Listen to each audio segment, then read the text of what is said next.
남자들이 아내의 생일을 기억하고 축하하고 선물을 주고 사랑한다는 표현을 하는 것이 쉬운 일은 아닌 것 같습니다. 저만 그런 거는 아니죠. 제가 성급한 일반화의 오류를 범하고 있는지 모르겠는데요. 저는 결혼 전부터 생일을 챙겨주는 것이, 아내의 생일을 챙겨주는 것이 습관이 안 돼 있어서 결혼한 후에 그의 아내의 생일을 기억하고 축하하지를 못했던 것 같아요. 물론 몇 번 아주 성공적으로 했던 적도 있습니다. 해마다 아내의 생일을 잊어버렸다기보다도 기억해야 한다는 사실을 생각하지 못한 채 지내는 거죠. 생일이 지난 후에 아내에게 엄청 깨지지만 또 다음 해에는 그 생일을 잊어버린 채 지나갑니다.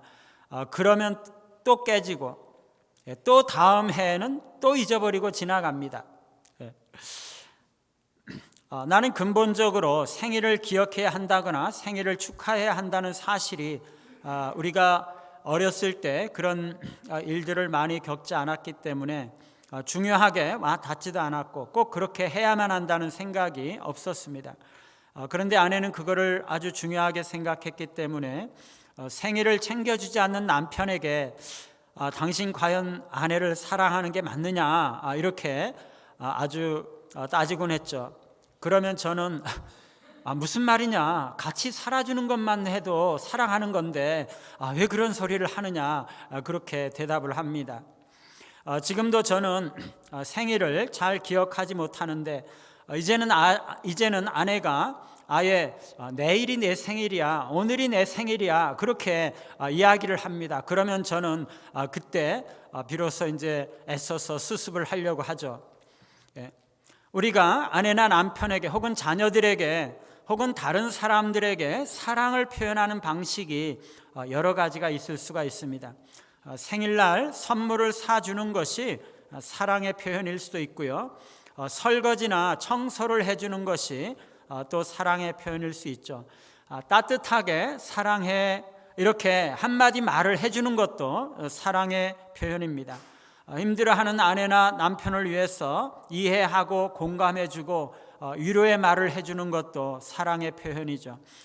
바쁜 직장 일과 가운데서 아이들과 함께 시간을 보내주는 것도 사랑의 표현입니다. 다른 사람들에게 친절한 행동을 하는 것이나 물질을 나누어 주는 것, 다른 사람들을 위해서 기도하는 것도 사랑의 표현이고요. 다른 사람들에게 복음을 나누어 주는 것도 사랑의 표현이죠. 그야말로 함께 살아주는 것, 함께 시간을 보내는 것, 그것도 사랑하기 때문에 그렇게 할 수가 있는 거죠. 사람에 따라서 자기가 좋아하는 사랑의 표현 방식이 다를 수가 있는데 그 방식은 너무나 다양하죠. 여러분, 예수님은 어떤 것이 가장 중요한 사랑의 표현 방식이라고 생각하실까요? 우리가 예수님을 사랑한다면 예수님은 우리가 어떻게 그 사랑을 표현해 주기를 바라실까요? 오늘 말씀은 바로 그것을 말씀하고 있어요. 오늘 주님은 너희가 나를 사랑하면 나의 계명을 지키리라 라고 말씀하고 있어요. 21절에도 나의 계명을 지키는 자라야 나를 사랑하는 자다 이렇게 말씀하고 계십니다. 예수님을 향한 사랑을 표현하는 가장 중요한 방식이 뭐라고요? 예수님의 계명을 지키는 것이에요. 예수님을 사랑할 때 선물을 드릴 수도 있고 예수님을 위해서 어떤 봉사를 할 수도 있고 예수님께 예배를 드릴 수도 있고 다 할 수 있지만 가장 중요하고 핵심적이고 가장 본질적인 방식, 예수님 자신이 가장 원하시는 방식이 뭐라고요? 예수님의 계명을 지키는 것이 예수님을 사랑하는 그 마음의 표현이다 라고 말씀하고 있어요.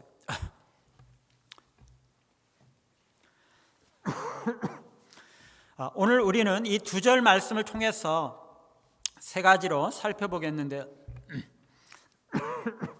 첫째는 너희가 나를 사랑하면입니다. 너희가 나를 사랑하면. 여러분, 주님을 사랑하십니까? 오늘 주님께서 너희가 나를 사랑하면 이라고 말씀하시는 것은요, 우리는 당연히 주님을 사랑한다, 사랑하고 있어야 한다라는 것을 함축하고 있어요. 여러분, 우리가 왜 주님을 사랑해야 되는 것입니까? 우리가 예수님 믿고 구원받은 사람이 된 것은 그 자연스러운 결과로 주님을 사랑하게 된다는 거죠.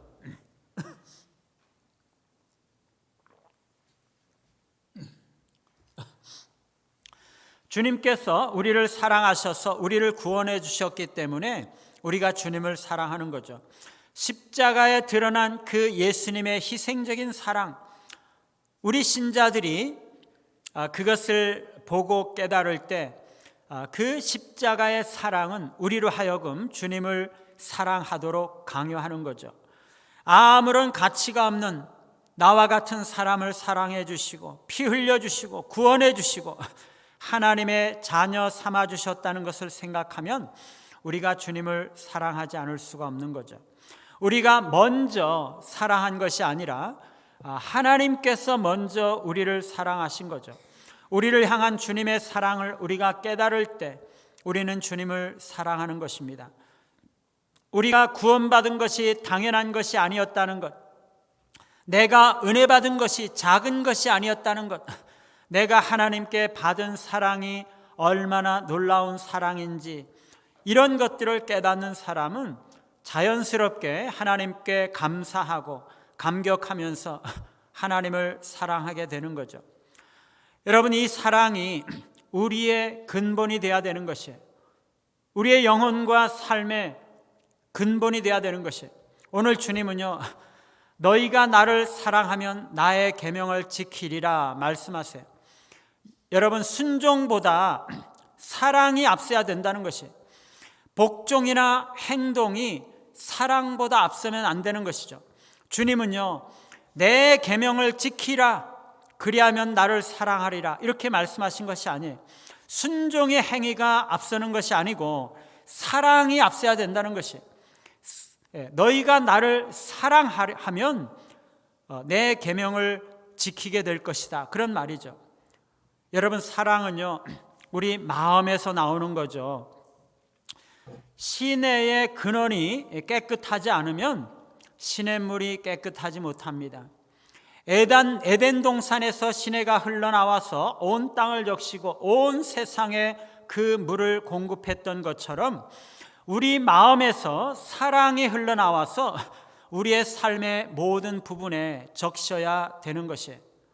여러분, 사랑이 우리의 삶의 근본적인 동기가 돼야 되는 것이에요.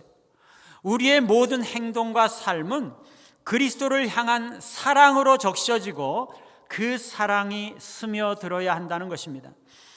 내가 아침 일찍 일어나 가지고 하루 종일 열심히 일하고 밤 늦게 들어오고 모든 시간들을 정말 많은 일을 하기 위해서 사용을 하고 정말 성심성의껏 열심히 일하고 열심히 노력했어요. 그런데 결국에 그 모든 일들을 무엇을 위해서 했느냐는 것이에요. 그것이 과연 주님을 위해서, 주님을 사랑하는 마음으로 행했는가 하는 것입니다. 수많은 일들을 하고 수많은 업적을 이루고 수많은 사람들을 만나고 수많은 시간들을 노력을 했어도요, 거기에 그리스도를 향한 사랑이 없으면 그것은 실패한 삶입니다. 여러분, 계명은요, 우리의 행동은 사랑에서부터 나와야 되는 것이에요. 우리의 순종의 행위는 그리스도를 향한 사랑에서부터 나와야 되는 거죠. 우리의 삶과 행동은 그 생명과 본질이 그리스도를 향한 사랑이 되어야 하는 것이에요. 우리가 그리스도를 사랑함으로써 우리의 인생을 살면 그것은 그리스도를 위한 인생이 되는 것이고 그리스도의 삶을 사는 것입니다. 우리의 순종과 삶의 행위는요, 오로지 우리가 주님을 사랑함으로써만 주님 앞에 진실하게 받아들여지게 되는 것이에요. 우리의 모든 삶의 주요한 관심은요, 그것이 얼마나 성공적으로 되느냐, 얼마나 많은 성과를 거두느냐, 그게 아니라 오로지 우리가 주님을 사랑하는 마음으로 그것을 행하는 것인가 라는 것이 돼야 된다는 거죠. 사랑하는 여러분, 사랑이 없으면요, 그것은 아무것도 아니에요. 우리가 이 세상에서 아무리 많은 지식을 쌓을지라도 아무것도 아니죠. 사랑이 없으면. 아무리 많은 업적을 이룰지라도, 아무리 높은 지위에 올라갈지라도, 우리가 아무리 많은 수고와 노력을 하고 아무리 많은 열매를 거둘지라도 거기에 사랑이 없으면 그것은 아무것도 아닙니다. 심지어 우리가 교회 나와서 예배를 드릴지라도, 기도를 드릴지라도, 우리가 찬양을 드릴지라도 거기에 그리스도를 향한 사랑이 없으면 그것은 공허한 것이고 하나님께서 결코 받지 않으시는 것입니다. 우리가 아무리 경건한 행동을 하더라도, 우리가 아무리 물질과 시간을 들여서 헌신하고 봉사할지라도, 아무리 종교적인 활동과 봉사를 한다 할지라도 사랑이 없으면 그것은 아무것도 아니라는 것이에요. 천사의 말을 하는 사람도 사랑 없으면 소용이 없고, 심오한 진리 깨달은 자도 울리는 징과 같네. 하나님 말씀 전한다 해도 그 무슨 소용이 있나? 사랑 없으면 소용이 없고 아무것도 아닙니다. 사랑하는 여러분, 사랑이 없으면요, 방언을 하든지 천사의 말을 하든지 예언을 하든지 심지어 산을 옮길 만한 믿음이라 할지라도 아무것도 아니요, 아무 소용이 없는 것입니다. 모든 것으로 구제하고 내 몸을 불사르게 내어줄지라도 사랑이 없으면 아무 유익이 없는 거죠. 사랑하는 여러분, 우리가 기억해야 되는 것은요, 우리의 행동과 삶의 생명과 본질은 사랑이어야 한다는 것이에요. 우리의 순종과 행위의 핵심은 그리스도를 향한 사랑이어야 하는 것이에요. 우리의 손이 무엇을 행하느냐, 얼마나 많은 것을 이루느냐, 그게 아니에요. 우리의 입술이 무엇을 말하느냐, 얼마나 아름다운 것을 말하느냐, 그게 아니에요. 우리의 발이 어디에 가느냐, 어떤 좋은 곳에 가느냐, 그게 아니에요. 중요한 것은 우리의 마음이 어떤 의미를 가지고 어떤 목적을 가지고 있느냐 하는 것입니다. 우리의 삶의 모든 기관을 움직이는 가장 큰 조절 장치는 우리의 마음인 것이죠. 너희가 나를 사랑하면, 우리 주님은요, 우리 마음에 사랑을 품기를 원하세요. 우리 마음에 사랑이 가득하기를 기대하세요. 우리 안에 사랑이 가득하게 채워질 때 우리의 삶의 모든 영역 속에 그 사랑이 스며들고 그 삶은 그리스도께 기쁨과 영광을 드리는 그런 삶이 되는 것입니다.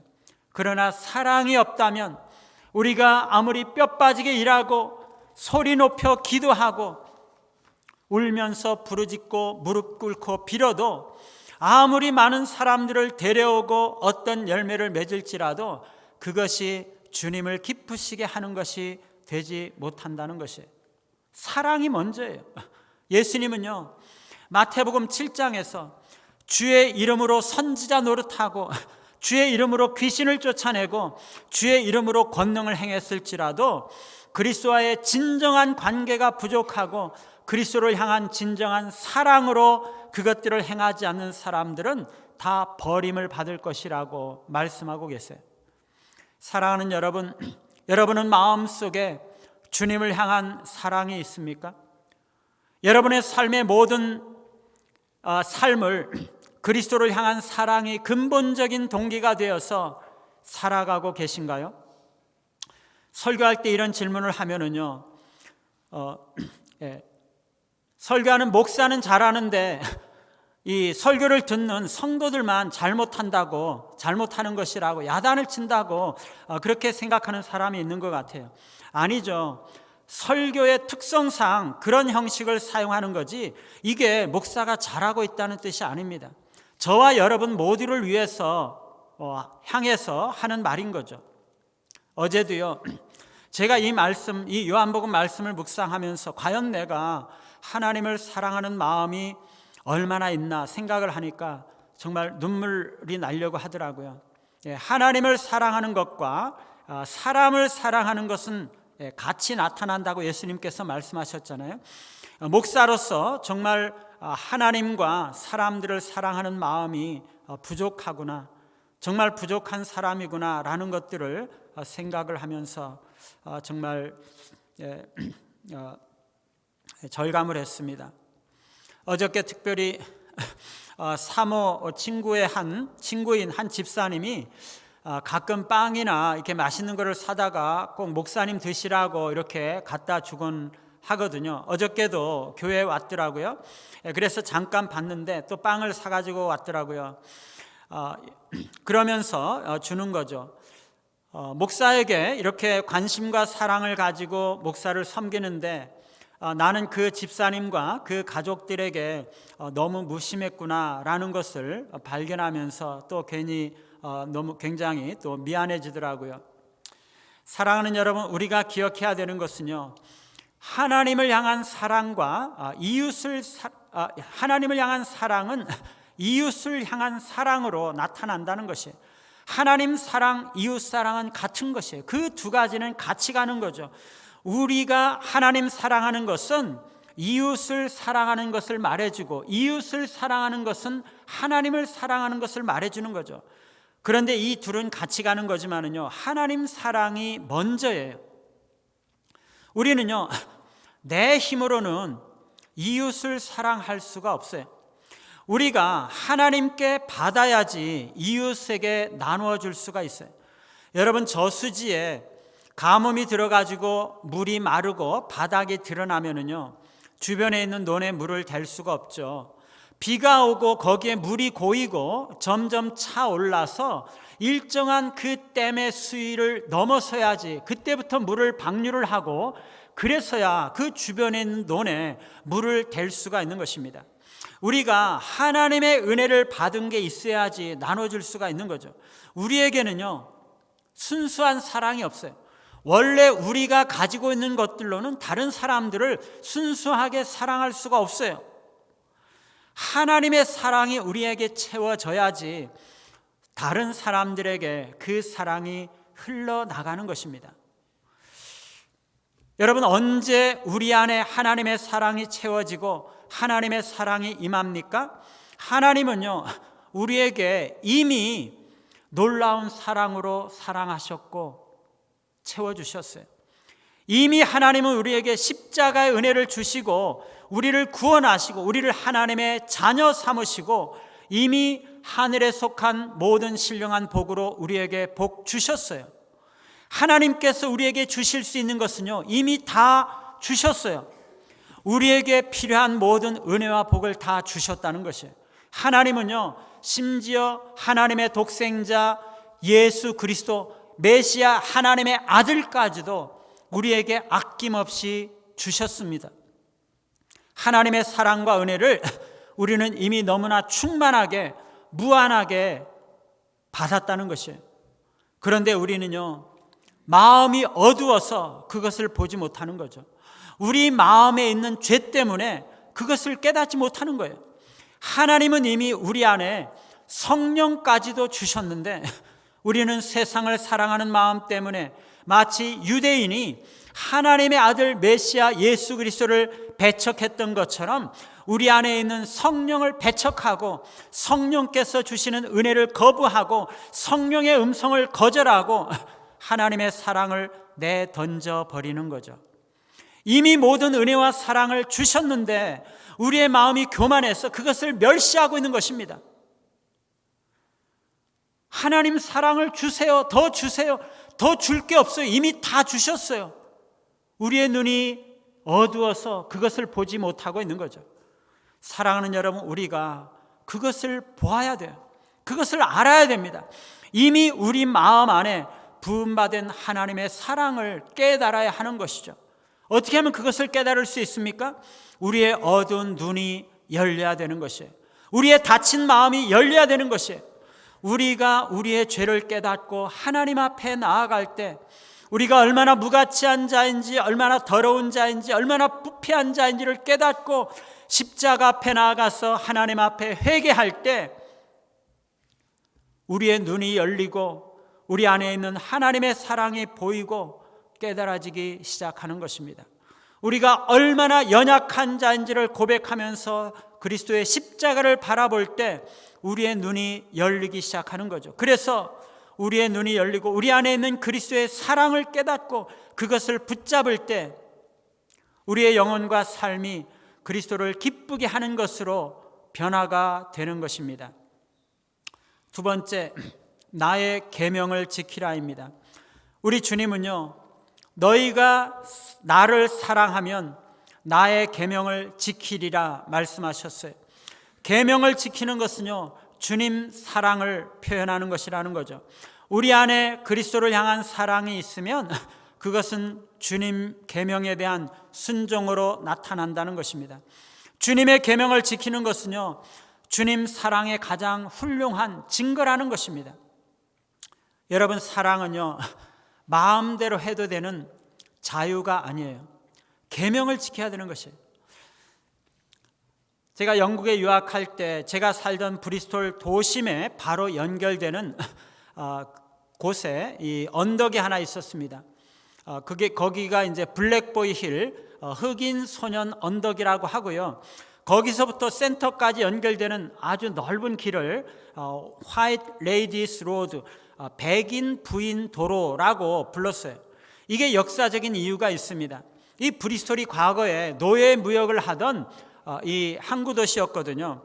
이 아프리카에서 노예를 잡아오면은요, 이 블랙보이 힐, 이 언덕에다가 그 노예들을 진열을 해놓고 노예들을 파는 것이에요. 경매를 하듯이 이렇게 파는 거죠. 그런데 어떤 사람이 어느 날 노예 시장에 지나가다가 너무나 잘생긴 흑인 소년 노예가 너무나 불쌍해서 불쌍한 마음이 드는 거예요. 그래서 이 사람이 돈을 많이 주고 그 노예를 사서는 집으로 데려가서 농장에다가 일을 시키는 것이 아니라 가다가 중간에 길에서 그 노예 증서를 찢어버리고는 이제 너는 자유다, 내 마음대로 어디든지 가서 살아라, 그렇게 말하면서 그를 풀어주었어요. 이 소년이요, 너무나 놀라고 감격해서 펑펑 우는 거죠. 여러분, 이 소년이 평생에 자기를 풀어준 그 귀족에게 감사하면서 그를 사랑하면서 그가 기뻐하는 대로 그렇게 살지 않겠습니까? 그리스도께서 우리를 사랑하셔서 우리를 구원해 주셨으면요, 우리는 그리스도께 감사하고 감격하면서 그분의 뜻대로 그리스도께서 원하시는 대로 살지 않겠어요? 너 마음대로 살아라 이렇게 한다고 그래가지고 자기 마음대로 나쁜 짓 다 하고 악한 짓 하고 그렇게 살겠어요? 그 사람이 자기를 풀어준 그 은혜를 기억하면서 그 사람의 뜻을 받들어서 선하게, 착하게, 열심히, 성실하게 그렇게 살겠죠. 그리스도께서 우리를 구원해 주시고 해방해 주신 것은 우리 마음대로 사는 자유를 의미하는 게 아니에요. 우리가 그리스도를 사랑한다면 그리스도의 계명을 지켜야 되는 거죠. 그리스도께서 원하시고 기뻐하시는 뜻대로 해야 되는 거죠. 우리는요, 우리를 사랑하는 사람이 원하는 것을 행하는 거죠. 그게 사랑의 원리잖아요. 주님께서 우리를 사랑하셨기 때문에 우리가 주님을 사랑한다면 우리는 우리를 사랑하시는 그리스도의 계명을 지키는 거죠. 그리스도의 사랑은요, 그 사랑을 받은 우리로 하여금 우리 자신을 사랑하시고 우리를 위해서 죽으시고 고난받으시고 십자가의 보혈을 흘려주신 그 그리스도를 위해서 살도록 우리에게 강권하시는 것입니다. 그러나 주님은요, 우리에게 광신적인 행동을 요구하시는 것은 또 아니에요. 단지 계명을 순종하기를 원하세요. 우리 주님은요, 너희가 나를 사랑하면 비범한 행동을 해야 된다, 그렇게 말씀하지 않으셨어요. 얼마 전에 보니까 어떤 여자가 수영도 못하는 그 남자친구인지 뭐 남편인지 모르겠는데 남자한테요, 정말 자기를 사랑한다면 물속에 들어가서 한번 수영을 해라, 그렇게 이야기를 하면서 이 남자를 물속에 밀어넣어가지고 빠져 죽게 됐잖아요. 우리 주님은요, 그런 것을 요구하시는 것이 아니에요. 우리가 할 수 없는 어려운 그런 거를 요구하는 것이 아니에요. 어떤 사람들은요, 자기가 큰 은혜를 받으면 자기는 꼭 선교사를 가야 할 것만 같은 그런 생각을 하는 사람이 있어요.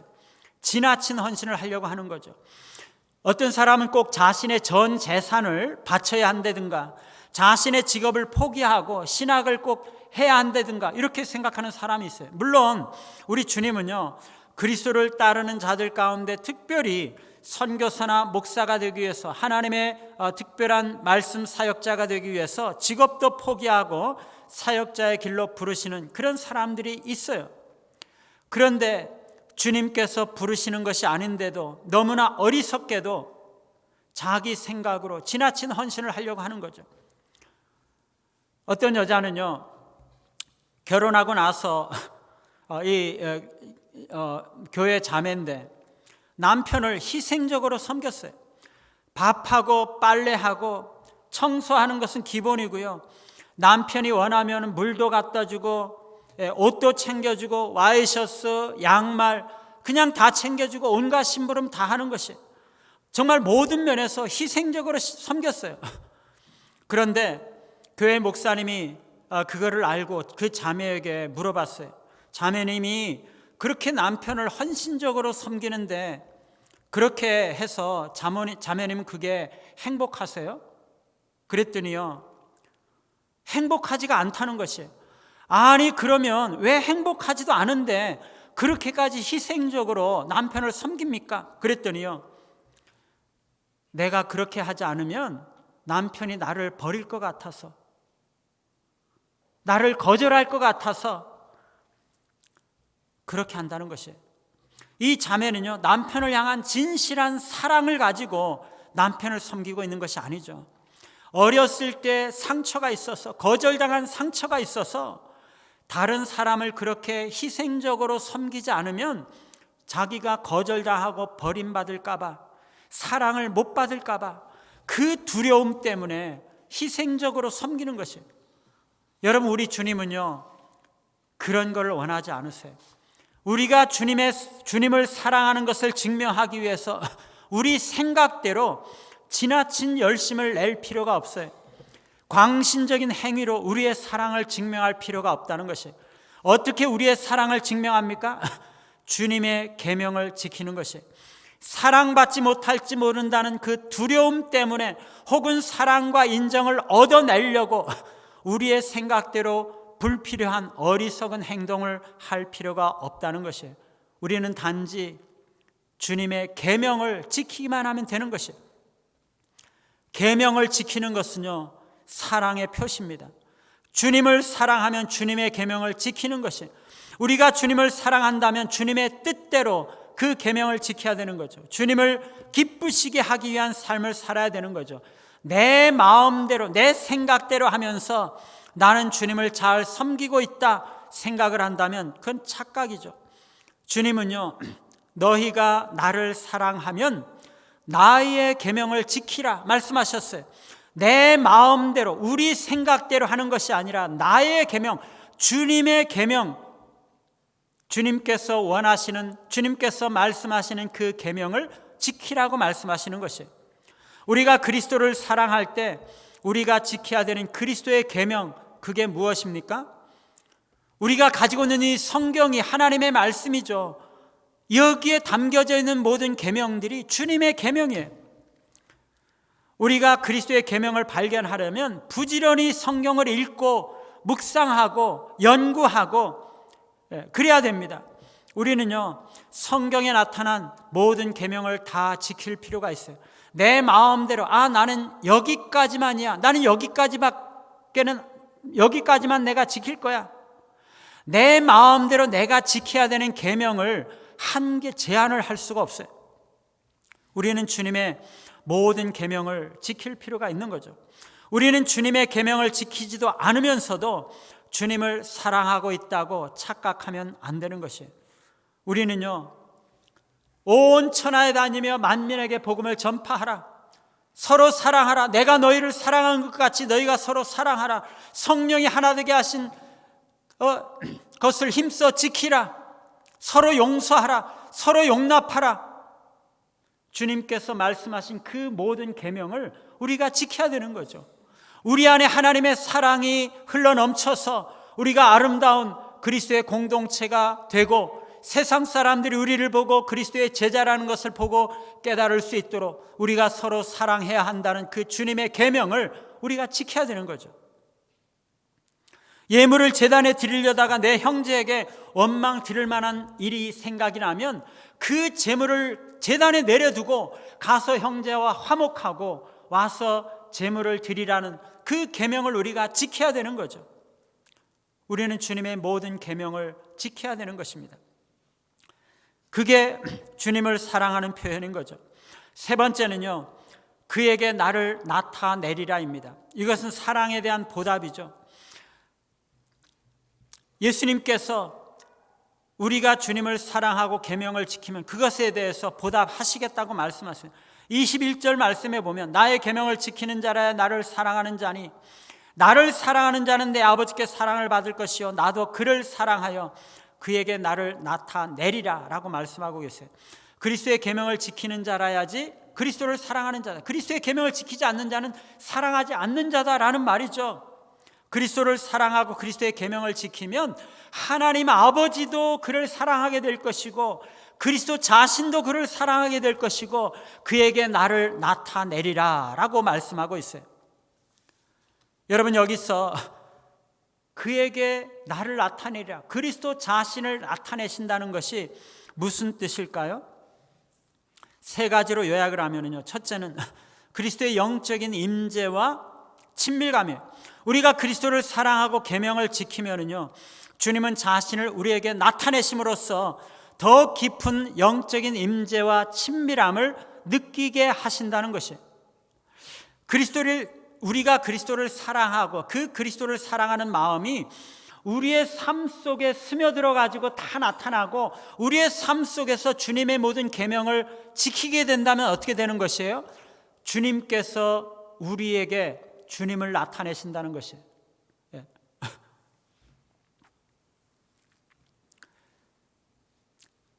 그리스도를 향한 사랑이 우리의 삶의 모든 영역 속에 나타나면은요, 우리의 그 삶 속에 주님을 나타내시는 것이에요. 그래서 우리가 주님의 사랑을 더 삶 속에서 깊이 인식하게 되고 경험하게 되는 것입니다.